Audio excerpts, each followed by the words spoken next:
लाडूसाठी gift घ्यायचं होतं, तर काय गिफ्ट घेतले चला मी पुढे सांगते. त्याआधी मग आम्ही तयार होऊन मस्तपैकी ऑटोने गेलो, कारण लाडू पहिल्यांदा चालली ती ऑटोने, ती पण खूप एन्जॉय करत होती. तर मार्केटला आलो आणि मी आणि माझ्या फ्रेंड आम्ही दोघी तिघी जणी आलो होतो. तर तिच्यासाठी चांदीच्या कडेची शॉपिंग करायची होती, कारण तिचे पहिले जे कडे होते ते खराब झाले होते. तर म्हटलं चला आता नवीनच घेऊन टाकूया.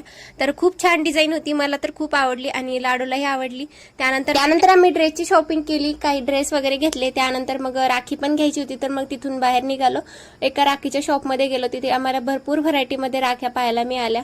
तर लाडूने तिच्या भावांसाठी थोड्याशा वेगळ्याच डिझाईनच्या चॉईस केल्या होत्या, तर त्या डोरेमोनच्या होत्या.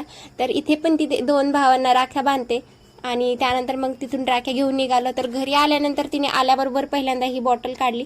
तिची पहिलं जे सिप्पर होतं ना ते तिने तोडलं होतं. त्यानंतर मग हे सिप्पर आणले मी. सिप्पर आणि बॉटल 2 in 1 आहे, तर तिला खूप आवडलं आणि त्यानेच ती पाणी वगैरे पित होती.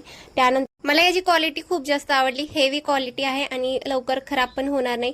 त्यानंतर मग दुपारी रेस्ट केली, झोपेतून उठल्यानंतर छान असा पराठा खाल्ला. तर इतकी हौस आहे, रक्षाबंधन आहे तर अगोदरच मेहंदी वगैरे काढून ठेवली, हातात लगेच कडे पण घातले. इतकं सगळं नटायला आवडतंय ना की काय विचारायलाच नाही. त्यानंतर मस्त पराठा वगैरे खाल्ला आणि त्यानंतर मग बाहेर खेळायला गेली, तिथेही असा ड्रामा चालूच होता. चला भेटूया उद्याच्या व्हिडिओमध्ये, तोपर्यंत बाय.